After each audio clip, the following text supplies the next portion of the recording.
You're listening to the Options Insider Radio Network, the home of the Options Podcast. For more quality options programs, visit theoptionsinsider.com or search for Options Insider Radio Network in your podcast provider of choice. Listeners can also access all of our programming through our mobile app available in the iTunes and Google Play stores. Select programs are also available via live stream at mixlr.com/options-insider.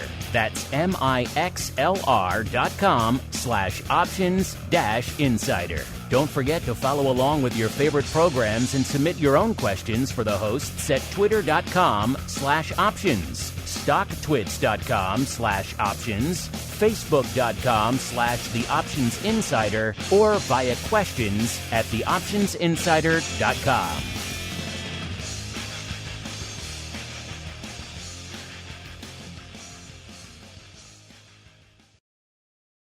You wanted it, you got it. A radio program that helps teach you options trading inside and out, basic to complex. This is Options Bootcamp. Whether you want to learn how to protect your portfolio, generate income, or even become a master of volatility, the Options Bootcamp drill instructors will break it all down for you.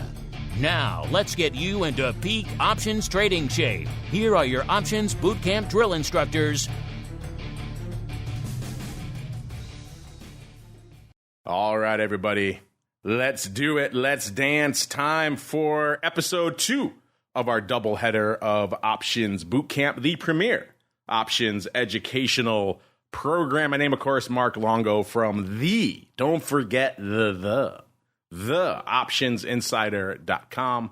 The place to go. Great shows, obviously, up there. Great content as well. A lot of earnings data you may want to see. Check out Earnings Volatility Fund. This is the season for it, listeners. We give you all that data, and we don't charge you a penny for it, unlike some of these big research houses or other places that try to put it all together in these expensive reports. We give you arguably the best data going out there, the most actionable, certainly, and it's all free because we love you. TheOptionsInsider.com. Click on the Options News and Articles tab to begin your journey to the dark side of that data. And then, of course, if you do like what you see on the website, on the shows, throw a review our way. It does help new folks continue to discover the content. Just like this week's 5-star review comes from BX Green. He says, amazing how long these guys have been talking about options. So much info here, I feel like I have to listen twice. Well, you know, that's the nice thing about the podcast format, BX Green.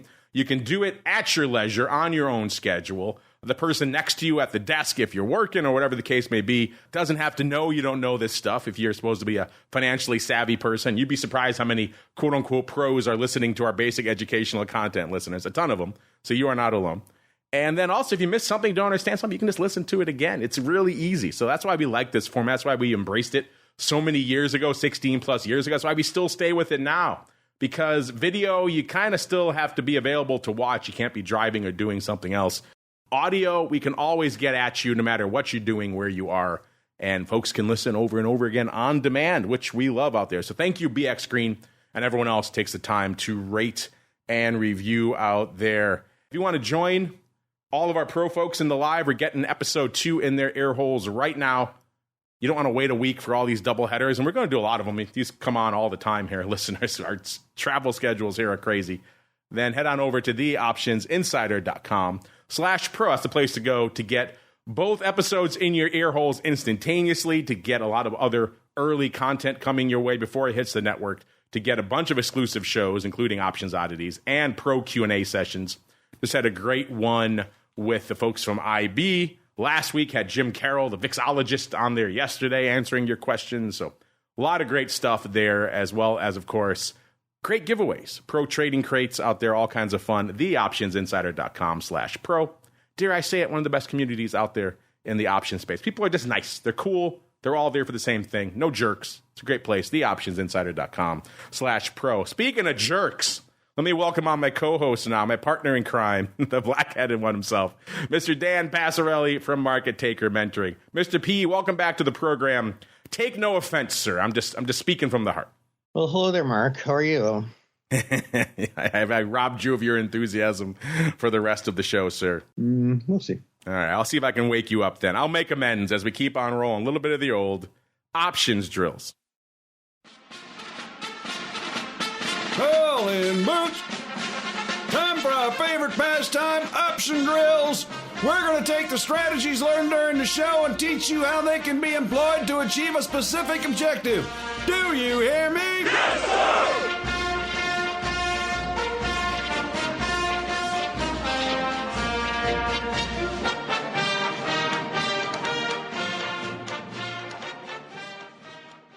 All right, everybody, welcome to Options Drills. Let's see if we can collectively wake Dan out of his lethargy. Get him going again. Get him fired up. I know what'll get you fired up, Mr. P.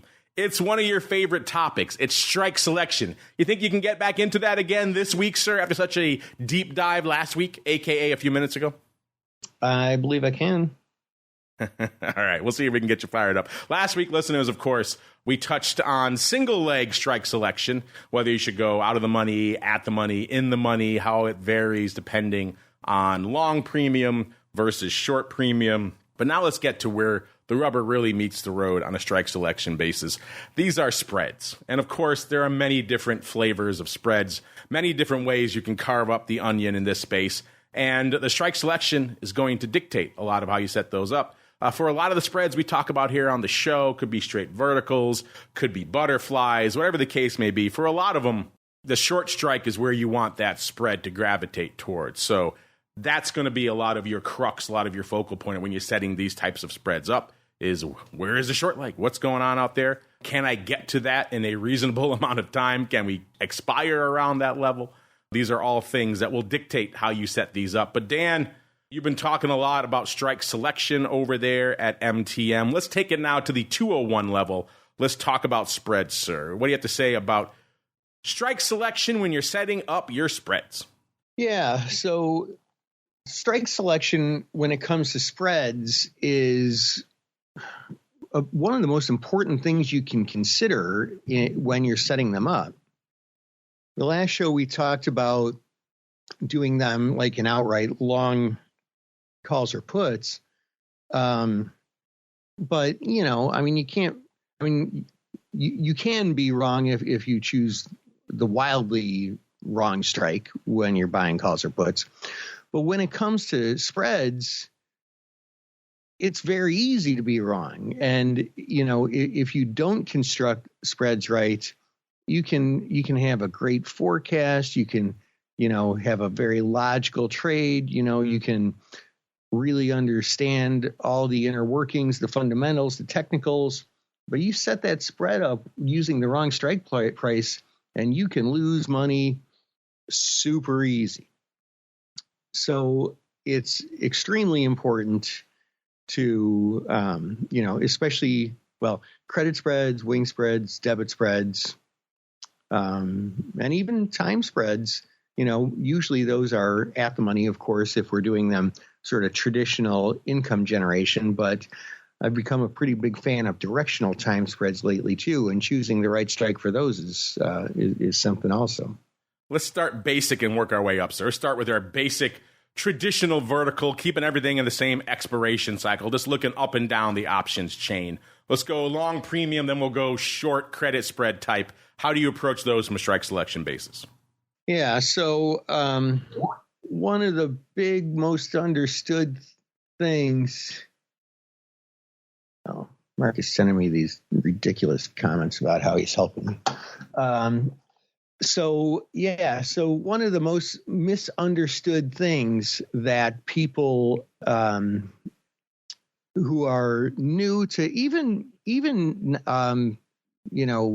experienced option traders is that debit spreads and credit spreads are basically the same thing. In fact, synthetically, they are exactly the same thing when we use the same strike prices.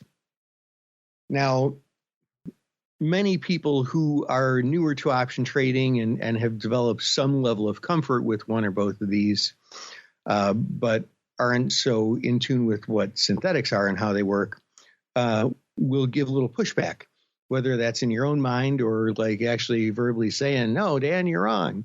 But the thing is the only difference is the stock price relative to the strike prices. Typically, credit spreads use all out of the money options, and that's not necessarily true for debit spreads. It can be true, but basically an in the money call debit spread is synthetically equal to an out of the money put credit spread. So why do I say that? Because I'm going to actually reverse the order of what Mark was suggesting, because it makes more sense to do it that way. If we are looking at a stock chart and we think a stock will not get above a certain level, and now just think intuitively, why would we think that? Well, probably because there's some sort of level of resistance. There's, from a technical standpoint, there would be something holding it down, right? That ends up potentially making a good call credit spread candidate. We're going to look at a couple of other factors like the time to expiration and the volatility level and such. But if there's resistance, we've got, that's a map of human behavior. That's a map of where the sell orders have been in the past. And so what we, once we do our other analyses besides just, the line in the sand point, what we want to do is set our short strike at or above resistance when we're using call credit spreads. Why? Because that improves our chances of winning. If we use something like delta, that doesn't improve our chance of winning at all. That's just a sliding scale trade-off between probability of success and your risk-reward ratio. Like, there's not any one delta that gives you an advantage over another delta. So that's what we do with credit spreads, and it works the same for put spreads, except we use support. When it comes to debit spreads, the synthetic equal to credit spreads, there what we always want to see is we want the stock to get above the short strike if we're talking about call debit spreads. Why? Because then we can think of it as its synthetic equivalent, the put credit spread.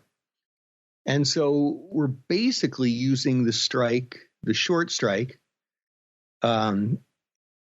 as a target, a point that we think the stock can get above, but not necessarily much above. We would choose a completely different strategy if we were looking for a really big move.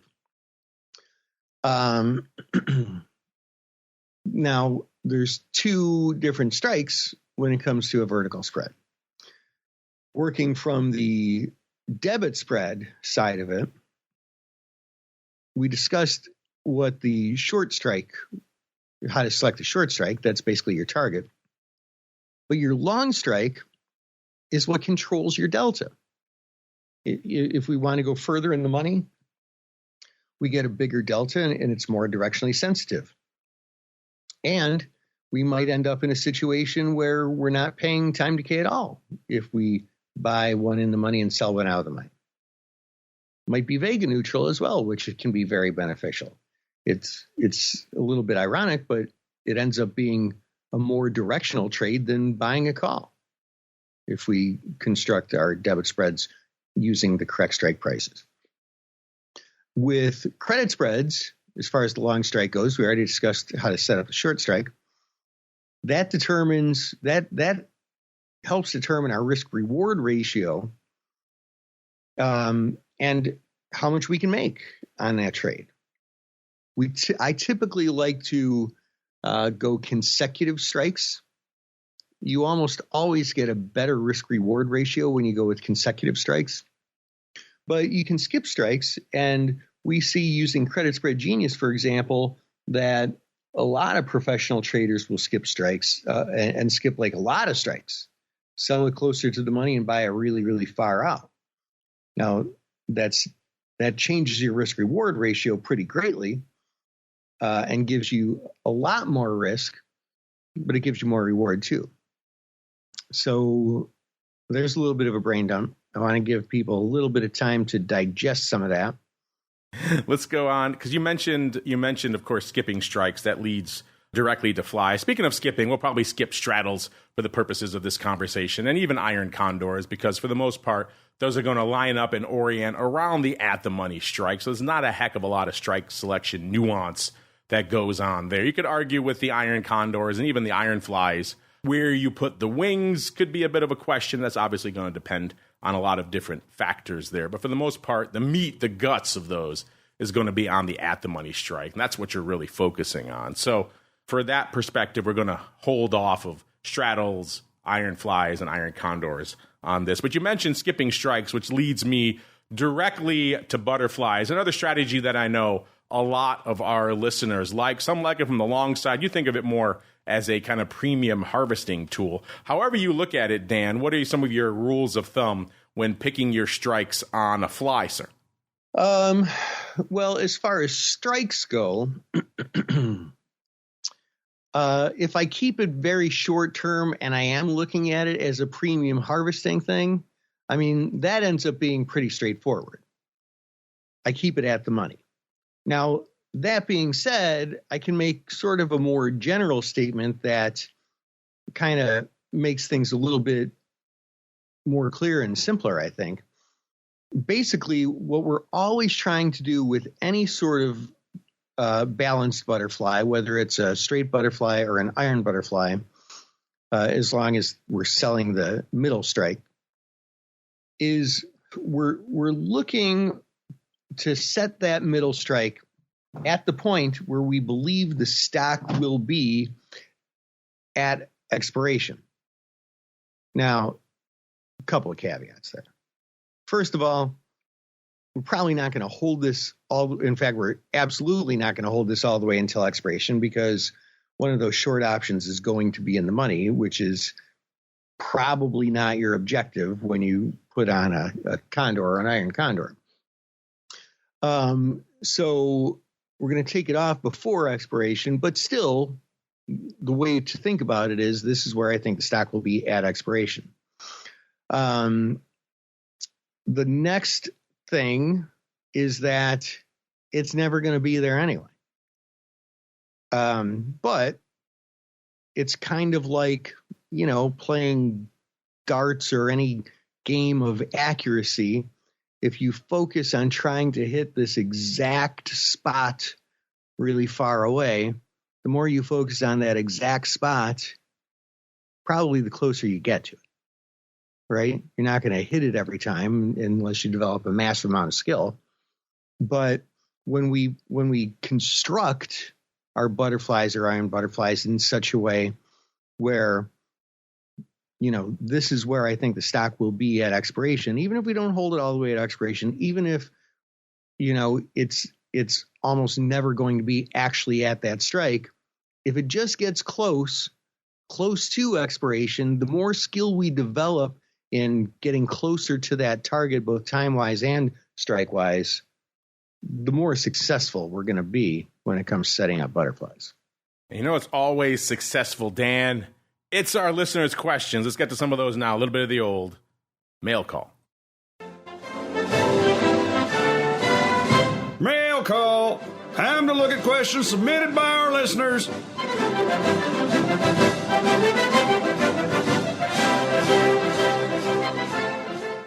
All right, let's get to it, listeners. A little bit of the old mail call. We talked about in our last episode, our question of the week about digital options trading, in particular, how you get in your crypto options exposure in your securities account. Some surprises lurking out there. Speaking of surprises, Dan, we were doing our Advisors Options show earlier this week with a former guest on this program, Mr. Matt Amberson from Orats. And he was out there very vocally calling for the S&P to hit 3,000 before it hits 5,000, even with where we are right now. And just statistically, obviously one is much closer than the other. So we thought we'd put that out to our audience. They are the ultimate arbiters, Dan, to say, hey, do you agree with Mr. Matt Amberson's call for the S&P to hit 3,000 next before it hits 5,000? Dan, do you think our audience agreed or disagreed? Well, I would hope after watching this show, they would disagree, because mathematically, the bet that has edge is 5,000. Yeah. Yeah, statistically, one is leaning a little bit closer than the other. Yes, our audience, savvy bunch that they are, Dan, 76.2% dismissed Matt out of hand. They said, no way. Only 23.8% bought what he was selling out there. So he was a little disheartened about that. But we'll see. Maybe we'll bring him on this show again down the road and we could cheer him up. What do you say, Dan? Yeah, I mean, Matt's one of the smartest guys in this business. So, but he was probably trying to be a little emphatic and, probably makes. He usually speaks from the data side, though. So some of his models are leaning that way, which is interesting in and of itself. Doesn't have to get to 3,000 listeners. It can certainly sell off. I was joking with him. I said, what if we get to 49.99 and then we turn around towards 3,000? You're going to look like a genius of all geniuses out there. Speaking of geniuses, listeners, we have a question from Shane Hughes. He says it's a newbie question. And you know what? There are no newbie questions. We're all learning here, Shane, and everybody else. So send in your questions, no matter how dumb you might think they are. Like Shane asked, this may be a dumb question. Nope, they're all good questions, Shane. He says, but I'm going to ask it anyway. Well, good for you. I like trading credit spreads, but it has always seemed like the risk to reward ratio was off. It doesn't make a lot of sense to me to risk $4 to make $1 from theta decay.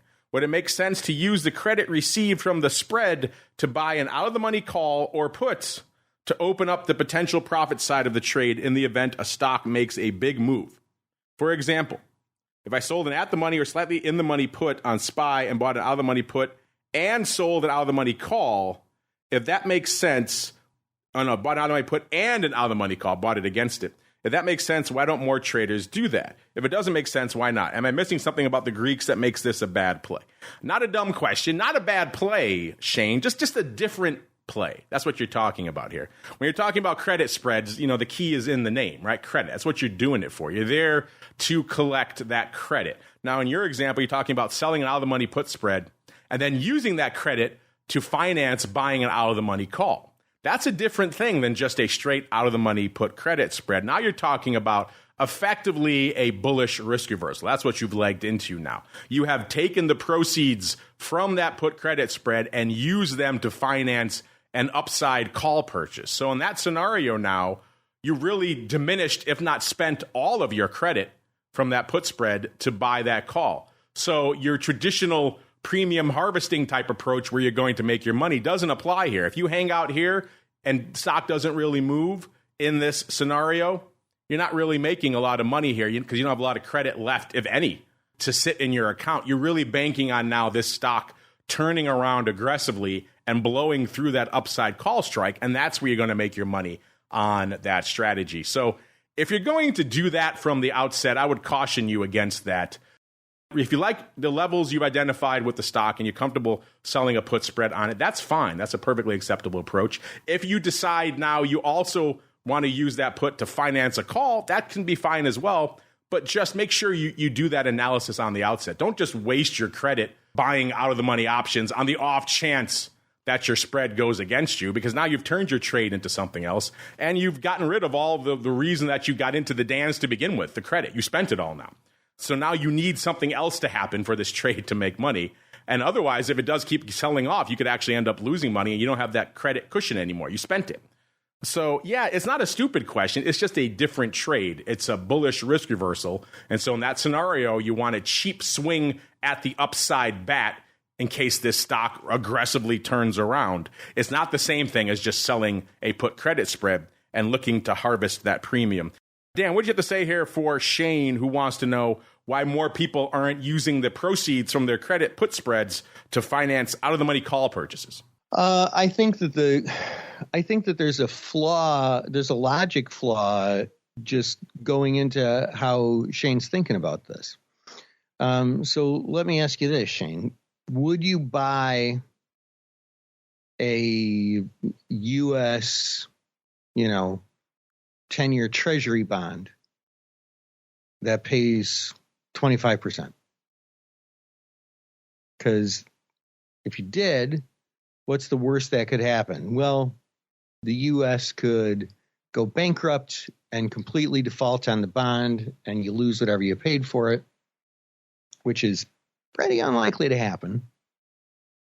But if that doesn't happen, you're going to make 25%, right? So that's risking 4 to make 1. And this is literally exactly risking 4 to make 1. So I think the way you have to think about credit spreads is not just, hey, I'm risking 4 to make 1. It's I'm risking 4 to make 1, but what is my likelihood of success here? We kind of talked about that when we were talking about setting strike prices in this show and the last one. If you believe that your chances are, better than 1 out of 5, or, you would definitely put on that trade. If you think they're worse than 1 in 5, then you wouldn't put on that trade. So, it's really, really important to consider that, at least conceptually, right? I don't go and try and measure, hey, I think I have this percentage of a chance of making money on this trade. But, sort of in the back of my mind, I have some sort of confidence level.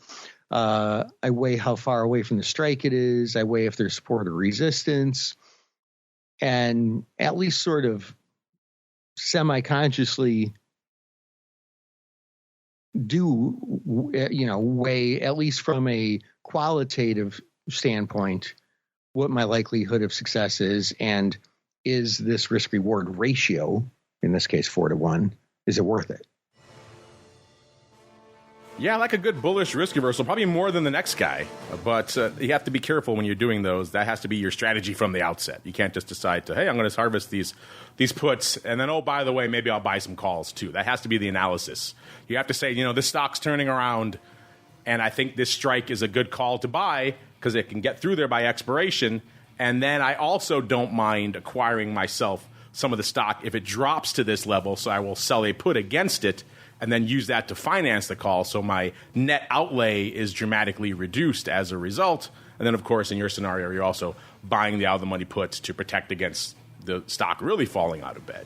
But that has to be your analysis at the outset. It's not just, hey, I'm going to harvest some puts, and then, oh, by the way, maybe I'll put this money to work doing something else. It tends not to work out that way. So not a bad question, Shane, just a kind of a different beast. Just as long as you're viewing it through that lens. You can be good, but don't just sit there with a credit burning a hole in your pocket saying, I got to spend it on something. That way lies ruin there. Unfortunately, that way also leads to the end of our show for this week, listeners. But before we go, Mr. Dan, if folks want to reach out to you, they want to talk about put credit spreads versus bullish risk reversals or strike selection or any other fun nuggets we talked about here on this show, 3,000 before 5,000, where should they go? What should they do, sir? Yeah, always glad to help. Make your way on over to markettaker.com, 2 T's in a row, and you can, just go to contact us, or better yet, for the time being, you can actually join our chat room for free and get answers from me or from our other coaches or from the community in general. People are posting trades there. Really, really useful stuff. Not to mention you get some complimentary options classes when you join our community for free as well. There you go. Check them out, markettaker.com. Don't forget the second T for theta. How are you going to harvest all that juicy theta if you leave off the second T, listeners? Markettaker.com. That is going to do it for us here today on the network. Back again tomorrow with our usual slate of Thursday shows. The option block in the morning with our friends over there from SIBO. Then after that, This Week in Futures Options with our friends over there from CME. So 2 different sides of the coin out there. Should be a fun one. Friday, of course, volatility views. And then after that, for all you pro folks, exclusively for you folks, options, oddities. Of course, if you're not listening to the full network, what the heck are you doing? You're missing out on all those shows. And then if you want to go above and beyond, get the fun pro stuff in there as well. TheOptionsInsider.com/pro is the place to go to learn more. As we get on out of here, back again next week, another episode of Options Bootcamp. Stay safe out there, everybody. You're listening to the Options Insider Radio Network, the home of the Options Podcast. For more quality options programs, visit theoptionsinsider.com or search for Options Insider Radio Network in your podcast provider of choice. Listeners can also access all of our programming through our mobile app available in the iTunes and Google Play stores. Select programs are also available via live stream at mixlr.com/options-insider. That's mixlr.com/options-insider. Don't forget to follow along with your favorite programs and submit your own questions for the hosts at twitter.com/options, stocktwits.com/options, facebook.com/theoptionsinsider, or via questions@theoptionsinsider.com.